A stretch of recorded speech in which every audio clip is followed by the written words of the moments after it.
Greetings from Costa Rica, and thank you very much for joining me today. Happy International Water Day, Alonso. Yeah, that's funny that is happening today. It's What a actually coincidence. an entire coincidence that we set our show today, which is Water in Guanacaste, Costa Rica, entirely without realizing that we were putting it on March 22nd here, which is International Water Day Correct. around the world. So wow, did that work out very well. My name is Matt Rosensteel. Alonso Fonseca is with Piñataro Abogados, Correct. a Costa Rican public notary. And today, I hope to, as always, educate my audience about some of the issues surrounding water here in Guanacaste. It is obviously a very finite resource. Correct. Legally speaking, it is a contentious resource here, and it is really important to the future of Guanacaste, and questions about it come in and out of my life all day. We're definitely going to cover not just some of the traditional questions about water, but we'll be going over some of the basics today, the legal providers of water here in Costa Rica. We'll talk about the limits on water, which are real, they are important, and you need to understand them. And finally, we'll also talk about protecting water, especially through one of the organizations to which I am extremely dedicated. Pardon me for just a second. I'd like to also say hello to anybody who might be watching who speaks Spanish. Muy buenas tardes, espero que estén muy bien. Feliz Día Internacional del Agua. No quería seguir dando videos sin por lo menos dar por lo menos un saludo en español. Hoy el propósito de mi video es explicar a los extranjeros, los que hablan el inglés, las limitaciones fuertes que son sobre el agua en Guanacaste. Explicarles qué son las fuentes legales de agua y darles más información sobre esas restricciones que vienen, los propósitos, etc. También voy a dar una idea para proteger el agua a través del Centro Pro Aguas de Guanacaste. Eso sí es algo en que podemos hablar un poquito más el español, pero por el momento voy a volver al inglés. Perdón. Entonces, so today we're going to be talking about water in Guanacaste. I'm so thrilled to be joined by Alonso once again here on my channel. We'll be back in 1 second. Stay tuned.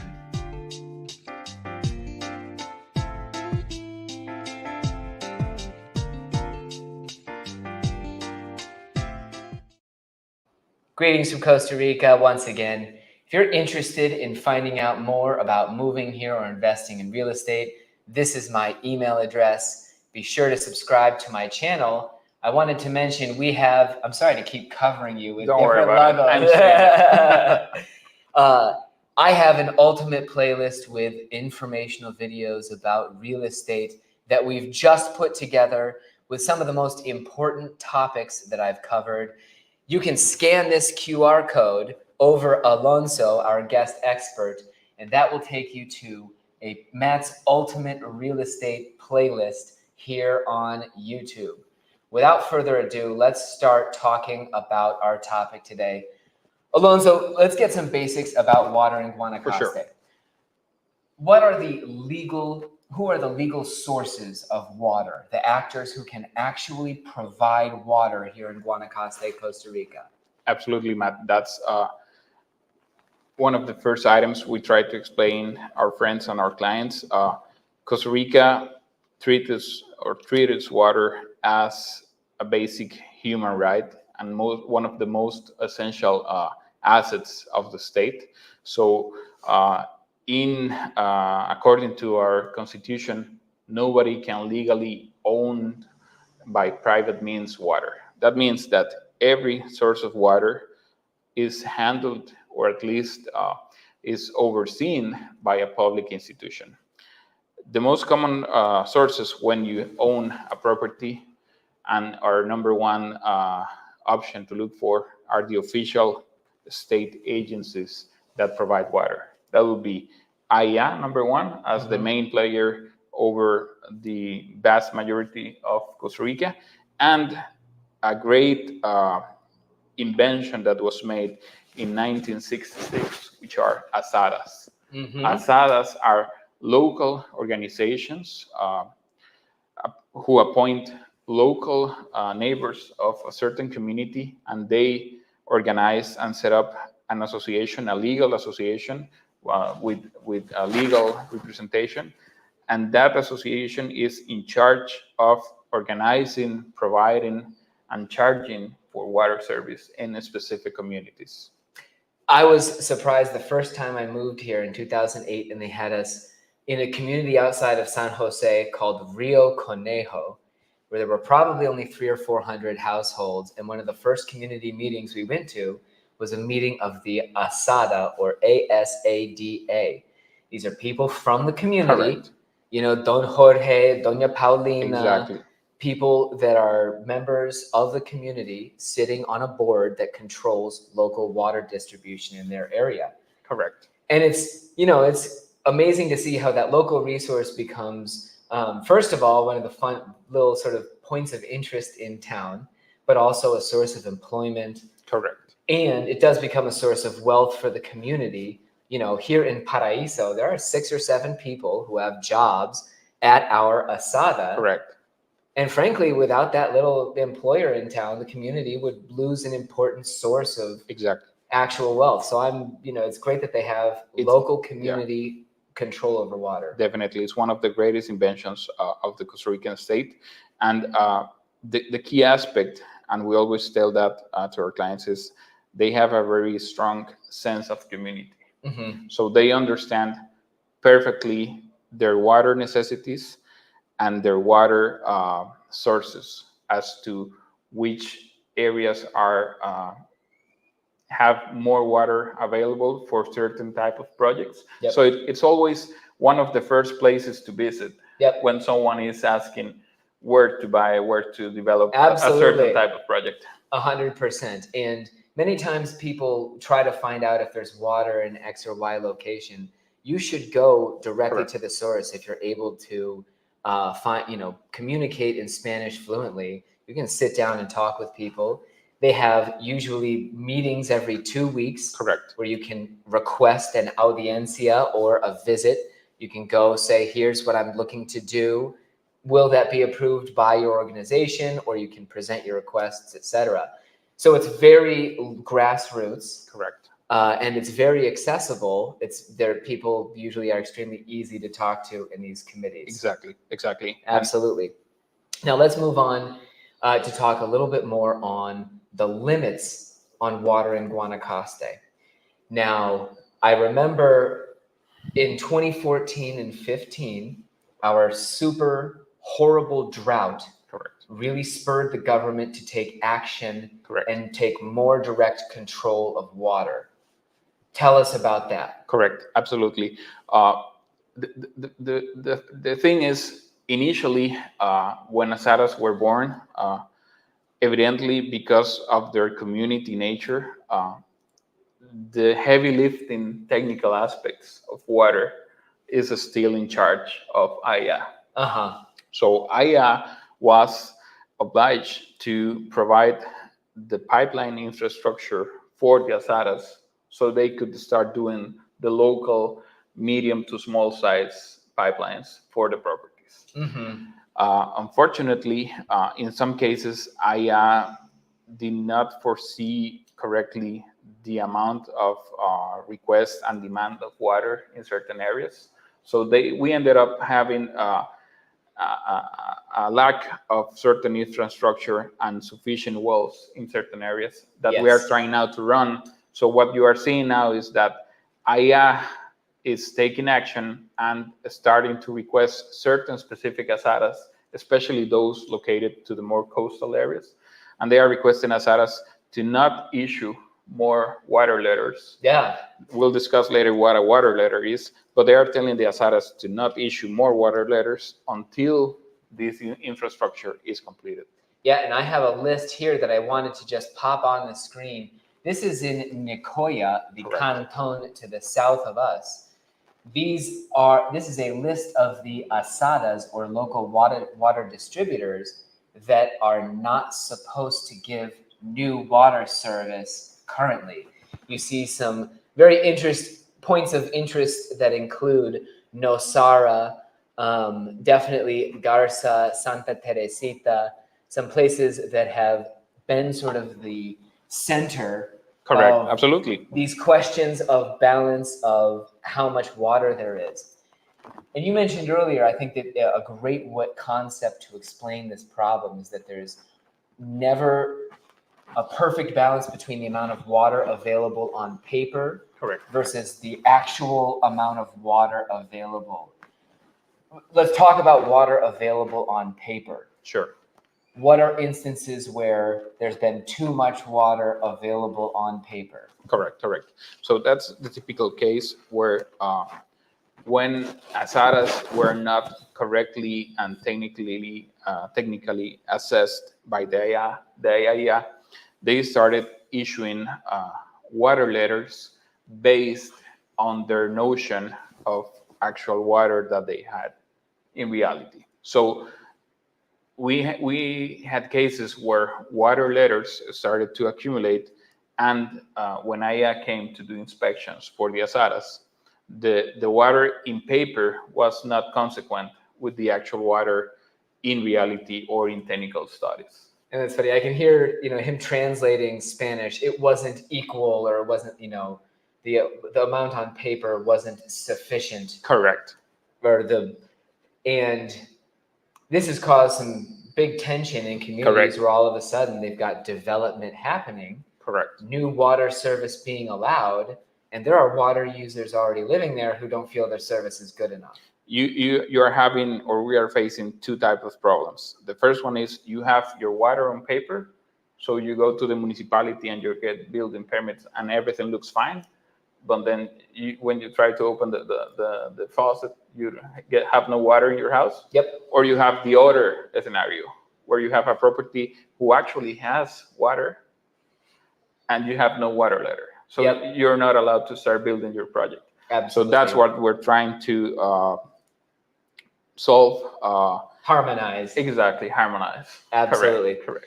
And that's, you do see that very often as well. Yeah, farms where they have a clear, accessible source of water, places where they have a well, but because the well is not registered, nor is it concessioned, and because no asada is covering that Correct. area, Correct, you can't get a building permit because you don't have that paper water access. Exactly.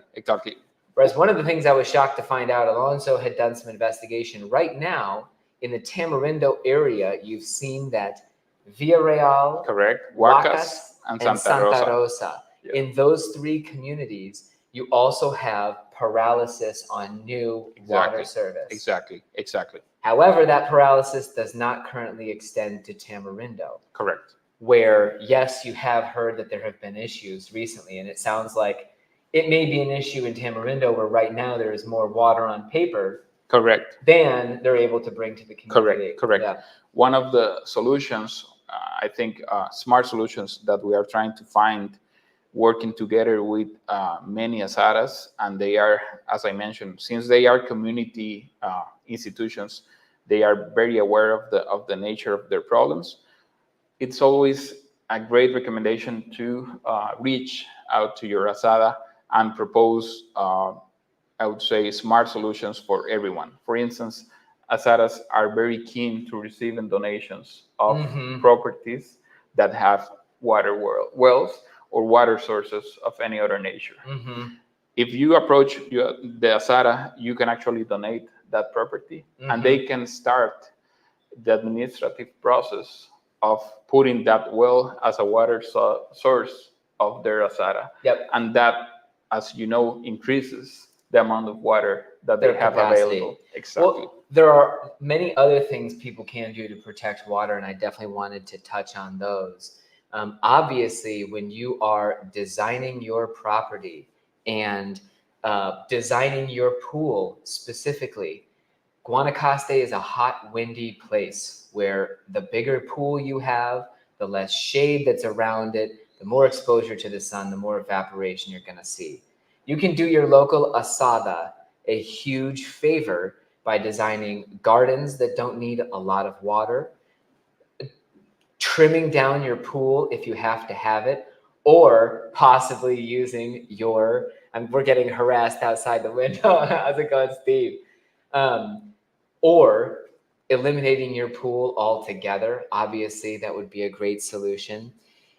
If you are buying one of the agricultural parcels or one of those acres to 2 acres, really you only need about a quarter acre or less for your home and the surrounding areas. Correct. You can turn the rest of your property into a reforestation, water capturing miracle. If you're looking for help with ideas on how to do that, I actually know people who can help you. I'm talking about my favorite folks at the Guanacaste Water Center. I'm proud to be president of the board of directors of this organization, where we are trying specifically to focus on protecting long-term water security here in Guanacaste. A lot of this is education, a lot of this is collaboration, and tons is reforestation and helping people plant really important recharge zones in their watershed. So I think if you're looking at Guanacaste as a future home, you should definitely be trying to get an understanding for these broader issues that are at stake. Because yes, in 2014 and 15, there were many communities whose wells ran dry. And without smart planning, that could definitely happen in the future, given the way the climate has been acting. For one, I thought at least here you saw a very strong, quick intervention by the government in the face of water problems. Correct.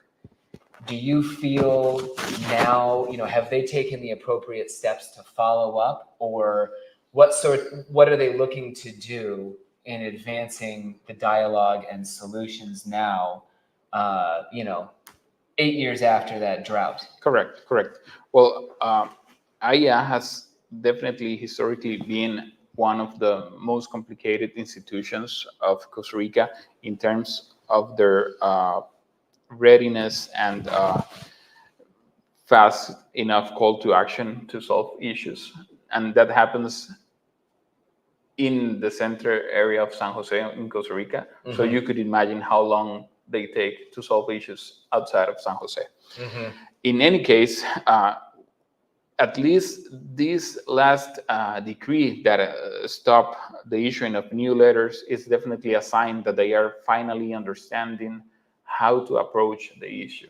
Mm-hmm. And what is being talked is that they are heavily working on providing big enough infrastructure to connect those specific asadas to bigger water resources. Mm-hmm. That is a long-term plan of solution. Absolutely. To the issue. Correct.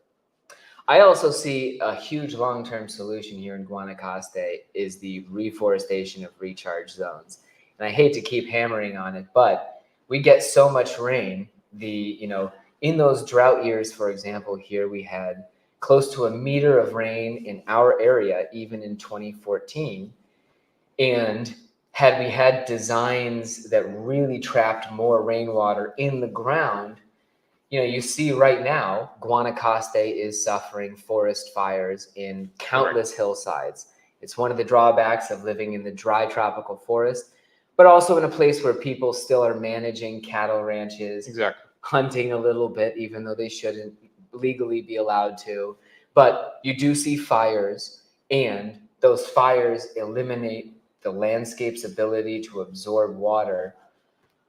I dream of a day when AIA would really focus on creating, for example, the Asada de Tamarindo could purchase fields that are currently just cattle pastures that are the exact nacientes, that actually lead to their aquifers. That is absolutely true, because in almost in every single property that I've handled, when the developer or owner is facing that neither AIA or the ASAD is going to provide formal water for them, they go and dig a well on their own. And mm-hmm. every single property I've seen, almost every single time, has water somewhere mm-hmm. inside the property. Yep. Because of this great nature of Costa Rica, where we have so many rain, that almost every single property collects rain. So that would be an even a smarter plan to attack the issue. Going forward, do you think there will be a greater allowance of sort of private wells and more flexible solutions, or can we expect, sort of more control from IEA? What I've seen is that given the lack of solutions from official entities, I've seen a lot of cooperation between asaras and private owners or developers of properties. And we're seeing this government, for instance, issue the decree where there is no longer the necessity to register an artisanal well. Okay. This has created certain lack of coordination in some areas. So what we are trying to see in the future, and what we are starting to see, for instance, in Central Pacific areas, what has been a couple of days ago, is more communication and work between developers and asaras. And they are taking the matter into their own hands, and they are actively going into this very practical solution of donating your specific source of water that used to be in your private property, donated that small square of property to the asada, and this provides a solution that ends up beneficiary in all the community. Absolutely. It's obviously, it always has to be done. I think 20 years ago, there was not a single estudio técnico or technical study done. And you did see lots of times asadas, local distributors were all too ready to say, oh, sure, we'll give 400 connections without following the procedure of the technical information to actually ensure that they have that water production. I can definitely say that has become way more formal. Absolutely. The asada here, if you want to do a project, you need to submit an application to them, asking them to tell it, essentially giving them a complete description of what you want to do. Not only will the local board of directors have to approve it, if it's above a certain amount of water required, they'll have to do a technical study to make sure that it's available. As long as that process is well followed and enforced, it does work. Obviously, there are some gray areas where people tend to, try and push things along and take advantage. But definitely, for sure. In this meeting that I was telling you about in the Central Pacific Asara, they have already completed a complete map of underground water structures. So they have full visibility on where the water is going and coming from an underwater point of view. Very cool. It's being super technical more than a few years ago. If anything, Costa Rica hopefully is lucky to, you watch California's example of what's happening with groundwater out there. Maybe having seen those examples worldwide, Costa Rica can more, efficiently manage its resources. Hopefully, given that a quarter of the country's surface is protected space, a lot of those watersheds and aquifers will maintain their recharge in the long term. I surely hope so, Hopefully, with all that forest, our rain cycle will stick around. And but if you would like to contribute to improving forest here in Guanacaste, if you believe people should have green jobs, and if you want to foster this collaboration among water-related entities, you can visit guanacastewatercenter.org. I will leave that one up there for a little while so that you can get the address. I wanted to mention, on a personal note, we recently had a fundraiser for Guanacaste Water Center at Hotel Playa Negra. I could not be happier. Just a huge community turnout of people supporting it. We also got to visit local elementary schools recently. I was back in the classroom for just a minute. I think the kids got enough of me to last them until next year. So that will probably be the last time I'm volunteering in schools here for a little while. Again, folks, if you want to reach out to me about real estate here in Costa Rica, there is my simple email address, matt@costaricamatt.com.